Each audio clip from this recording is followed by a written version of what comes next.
किस्मत से मात खाया हुआ शख्स भला क्या कर सकता है। शिजा की उम्र केवल 17 साल थी, लेकिन इस छोटी सी उम्र में उसने जैसे एक लंबा अरसा जी लिया था। खुशी खुशी नहीं, बल्कि हर लम्हा तड़पते हुए अपनी आजादी के लिए। अपने गांव से अपहृत होने के बाद उसे गुलाम खाने ले जाया गया, जहां कई तरह के बुरे अनुभवों से गुजरने के बाद तिकड़म लगाकर वो नीलामी स्थल तक इस आस में पहुंची थी कि वहां से भाग निकलेगी। लेकिन वहां से उसे सबसे ऊंची बोली लगाकर शार्दुल शाह खरीद लाया। शुद्ध खून वाले पिशाच शार्दुल की गुलाम बनने के बाद से उसकी जिंदगी अपनी कहां रही थी।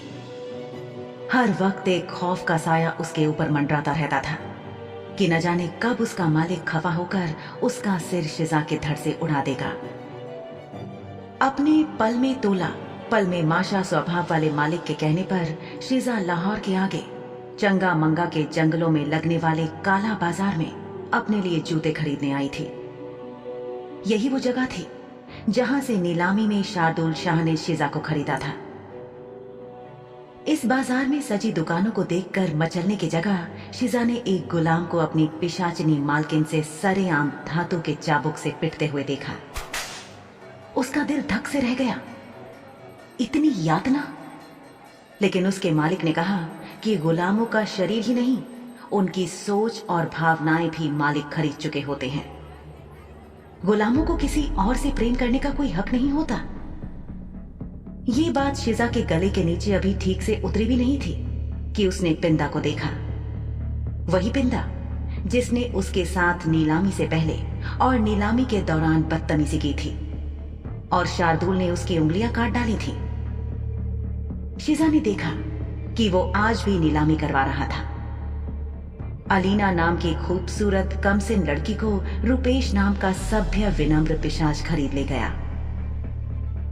पिंदा ने रुपेश से कहा था कि बेशक अलीना बेहतरीन माल है, पर पिछले हफ्ते सबसे ऊंची कीमत पर बेची गई एक गुलाम रुपेश को देखते ही पसंद आ जाती और उसका दिल खुश कर देती।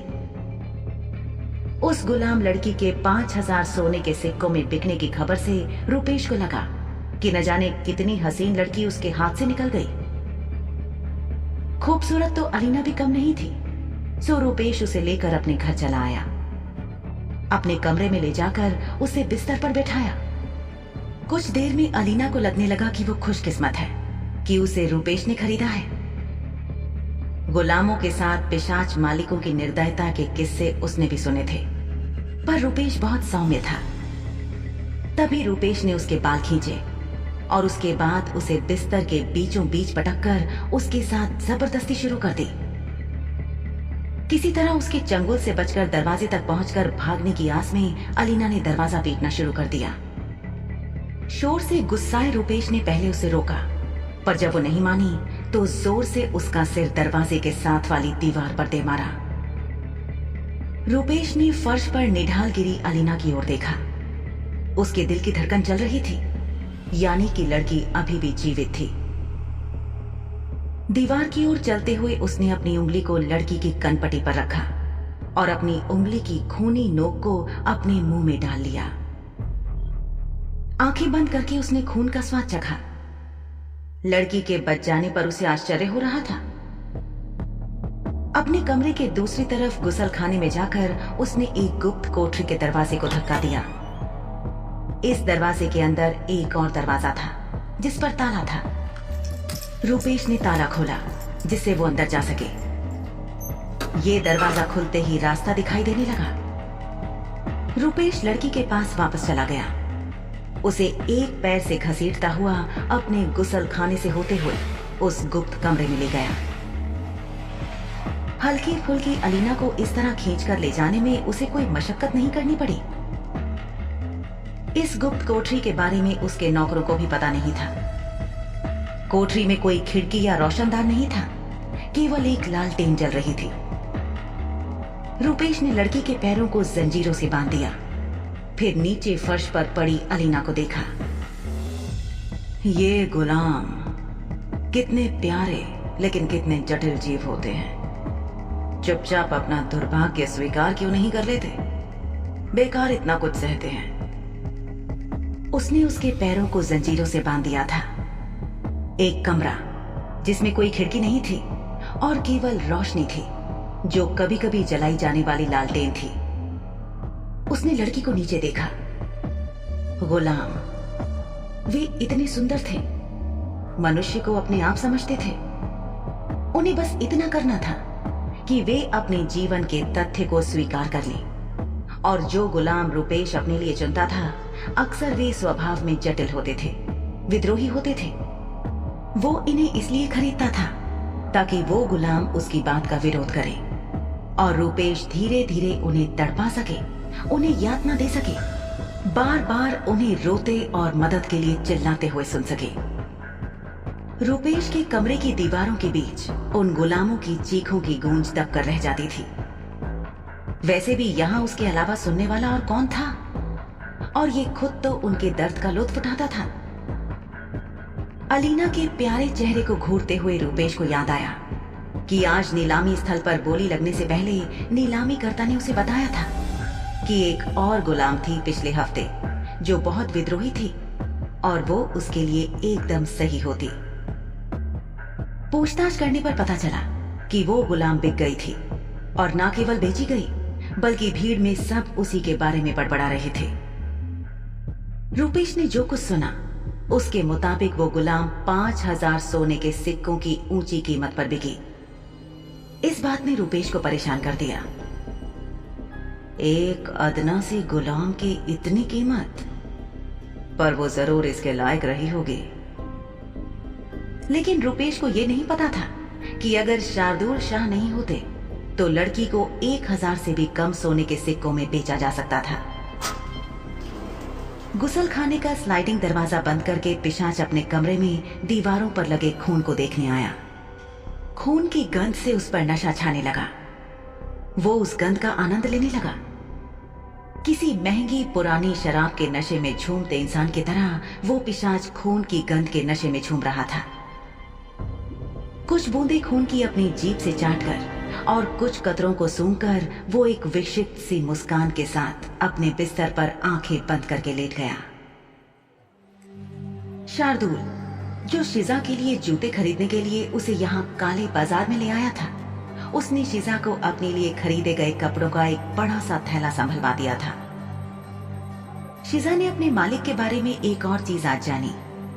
वो कपड़े खरीदते समय न केवल मोल भाव कर रहा था बल्कि बहुत ज्यादा नक चढ़ा भी था। कोई चीज जल्दी से उसे पसंद नहीं आती थी। बेशक अगर शिजा के पास भी पैसे होते तो वो खुद को नक चढ़ी कह सकती थी, लेकिन यहाँ ये आदमी बहुत सारी खरीदारी करने वाली महिलाओं से कहीं ज्यादा खराब था। वे 7 से अधिक दुकानों में गए थे और उसने दुकानदारों को एक के बाद एक कपड़े लाने के लिए कहा था। जब तक कि उसे एक अच्छी कमीज नहीं मिली तब तक उसने किसी और चीज में दिलचस्पी नहीं ली थी। शिजा ने अपने चेहरे पर पूरी तरह से ऊब के भावों के साथ उसकी खरीदारी देखने में समय बिताया। दुकानों में से कोई भी उसे प्रभावित करने में कामयाब नहीं रही और जिस दुकान पर उसे कुछ पसंद आया वहां वो कीमतें कम करवाने लग जाता था। एक दुकान पर तो शार्दुल ने हद कर दी। चलो, इसके 2 सोने के सिक्के लगा लो, काफी है। शार्दुल ने इतना कहा और उस कमीज को उलटने पलटने लगा, जैसे कि अगर वो बहुत ज्यादा देर तक उसे उलटता पलटता रहेगा तो कपड़े में कोई छेद हो जाएगा और उसे वो कम कीमत पर मिल जाएगा।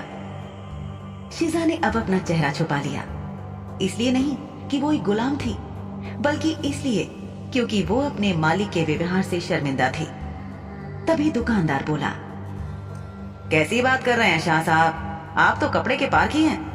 ये हाथ से बनी रेशम है और बहुत दूर दक्षिण की भूमि से लाई गई है। कपड़े को तो देखो, हम इतनी ज्यादा कीमत नहीं छोड़ सकते। इसकी कीमत 29 सोने के सिक्के हैं। अब इतने भी कंजूस दुकानदार मत बनो।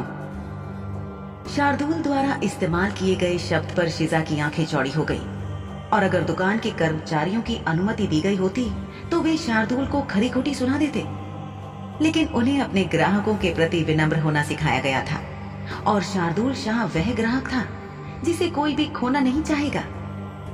दुकान के प्रबंधक ने विनम्रता से कहा, शाह साहब, साल के 12 महीने होते हैं, ऐसा एक कपड़ा पूरे महीने में जाकर एक बार बन पाता है, और फिर इस पर की गई कढ़ाई देखिए, वो भी समय लेती है। तो आपने इसका भंडार कर रखा होगा। कीमत गिराओ। ठीक है, इसे उचित बनाने के लिए चलो इसे 5 सोने के सिक्कों तक लाते हैं। अगर शीजा को ये ना पता होता कि शार्दुल ने उसे कितने में खरीदा था, तो वो जरूर इस कंजूस पिशाच को सबक देती। शीजा ने सोचा कि ये आदमी कितना अमीर था। शाह परिवार की हवेली, जो किसी राजा के महल और आसपास की वास्तुकला से कम नहीं लगती थी, कोई शायद ही उसकी कीमत की था ले सके। और उसके पास जितना पैसा और सोना था, उसके बावजूद ये आदमी सिर्फ मजे के लिए कंजूस था। दुकानदार ने बेबसी वाली मुस्कान दी। ये ग्राहक उससे सस्ते से भी कम कीमत पर सामान खरीदने पर अड़ा था, और इतने में उसकी लागत भी नहीं निकल रही थी। शाह साहब, सुनिए और समझने की कोशिश कीजिए। अमा यार, तुम बड़े जिद्दी हो। तुम्हारी दुकान यहाँ बहुत कमा रही होगी। सबसे ज्यादा कीमतें हैं तुम्हारी। यहाँ अन्य दुकानों की तुलना में अधिक राजस्व कमा रही होगी दुकान, जबकि सब यहाँ एक ही गली में खड़ी हैं। फिर भी तुम एक नियमित ग्राहक के लिए कीमत कम नहीं कर सकते? शार्दुल ने अपनी आवाज बदलकर निराश से मेज पर कपड़े फेंक कर कहा। दुकानदार हतप्रभ खड़ा था। उसके चेहरे के भाव देखकर शार्दुल ने पूछा, इतना चौंक क्यों गए हो? क्या मैंने कुछ गलत कह दिया? शार्दुल ने मासूमियत से पूछा, जबकि वो अच्छी तरह से जानता था कि कीमत इतनी कम करवाना वाजिब नहीं था। शर्मिंदगी से शीजा ने अपना सिर नीचे कर लिया था। शाह साहब, किसी भी चीज के बिकने पर सारा पैसा एक बार उसके मालिक के पास जाता है और फिर कपड़े बनाने वाले के पास। हम बेचने वालों को उसमें से थोड़ी सी रकम मिलती है। आप जैसे बड़े और जाने माने व्यक्ति को पैसे की चिंता नहीं करनी चाहिए। दुकानदार की बात सुनते ही शार्दुल के चेहरे पर उसकी चिर परिचित मुस्कान छा गई। वाकई आप सही कह रहे हैं। ऐसा करते हैं कि कल से आप सभी मेरी हवेली में काम करने के लिए आ जाइए। हवेली में कुछ रंग रोगन का काम और बगीचे में कुछ घास काटने का काम है। मेरी हवेली के लोगों में से एक ने मेरे कुछ अच्छे पौधों को उखाड़ डाला है। शीजा घबरा गई। इस पूरी सौदेबाजी में उसका नाम बीच में लाने की भला क्या जरूरत थी? उधर दुकानदार समझ गया कि शार्दुल से और बहस करना मतलब खुद को और अपने कर्मचारियों को मुश्किल में डालना था। वो किसी तरह मुस्कुराया और फिर बोला, सोने के 20 सिक्के कैसे रहेंगे शाह साहब? ठीक है, ये कीमत इतनी बुरी नहीं लग रही। शार्दुल ने अपनी जेब से सिक्के निकालकर उन्हें गिना और फिर दुकानदार को दे दिया। दुकानदार ने कमीज एक थैले में डालकर शार्दुल को दे दी। कीमत चुकाने के बाद शार्दुल ने एक और काम किया, जिससे शीजा हैरान रह गई। अलग अलग रियासतों के अलग सिक्के होते थे, पर सोने की मोहरों की कीमत सबसे ज्यादा। उसके नीचे चांदी और फिर तांबे की दमड़ी होती थी। शार्दुल ने बख्शीश के रूप में उस दुकानदार को एक डंडी दी और फिर उससे ये भी कहा, मैं तुम्हें बख्शीश दे रहा हूं, सोच समझकर इसे खर्च करना। दुकानदार कुछ न कह पाया और जी शाह साहब कहकर बिखरे कपड़े समेटने लगा। फिर उसे एहसास हुआ कि एक दुकानदार को हमेशा लोगों के साथ विनम्र रहना चाहिए, और वो बोला, हम आपकी उदारता के लिए बहुत आभारी हैं। शार्दुल ने कपड़ों का वो थैला भी शीजा को थमा दिया और चलने लगा। उसे वजन उठाकर चलना जरा भी पसंद नहीं था। शीजा दुकान से कुछ दूर निकली होगी कि अपने मालिक के व्यवहार पर उसे जो कोफ्त हुई थी, वो एक व्यंग्य भरी मुस्कान बनकर उसके चेहरे पर आ गई। शार्दुल अभी तक एकदम गंभीर था, लेकिन कुछ कदम चलते ही उसकी हंसी छूट गई। शार्दुल ने शीजा से पूछा कि वो इतनी चुपचाप क्यों है, और शीजा ने कहा, मुझे नहीं पता था कि मुझे बोलना है या नहीं। तुम अभी भी वो पिशाचनी से पिट रहे गुलाम और नीलाम हुई लड़की के बारे में सोच रही हो ना? इस सब से तुम्हारा ध्यान हटाने के लिए ही तो मैं ये सब फिजूल हरकतें कर रहा था इतनी देर से। और शीजा को एहसास हुआ कि कुछ देर पहले जिन बातों से वो दुखी हो गई थी, शार्दुल के मोल भाव करने के अजब अंदाज के चलते शीजा का ध्यान उन बातों से हट गया था। तुम्हें चुप नहीं रहना है। नन्ही चिड़िया बोलना बंद कर देगी तो मेरा तो सारा मजा जाता रहेगा ना। मैं क्या करूंगा? सुनो, आज तुमने जो भी देखा उसके बारे में मत सोचो। मेरी हर बात पर हाँ में गर्दन हिलाने वाली शिजा की जगह बोलने वाली शिजा ज्यादा ठीक है। चुप रहोगी तो नन्ही चिड़िया कहीं खो जाएगी ना।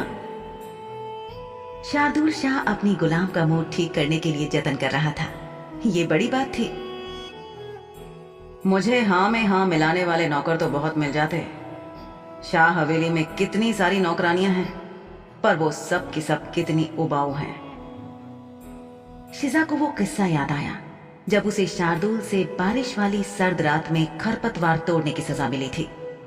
बाद में कीचड़ में सनी शिजा जब नहाने के लिए रसोई से होकर नौकरों की आवाज जा रही थी, तो शाह हवेली के नौकरानियों ने उस पर कई तंज कसे थे। शिजा ने भी माकूल जवाब दिया था, आपको पता नहीं है, आपकी नौकरानियां बड़ी बातूनी हैं। अब ये जो खिचड़ी पक रही है, इससे मैं अनजान हूं। तुम्हें शायद उनसे बात करने का मौका मिला हो, पर तुम जानती हो कि मैं किसी भी नौकरानी को खुद से बात नहीं करने देता।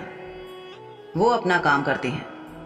मेरे काम से जुड़े हुक्म उन्हें दयाल के जरिए दिए जाते हैं। तुम बताओ, बात की? कोई दोस्त बन गई क्या तुम्हारी? मुझे लगता है कि मैं उनसे परिचय ना ही बढ़ाऊं तो मेरे लिए अच्छा होगा।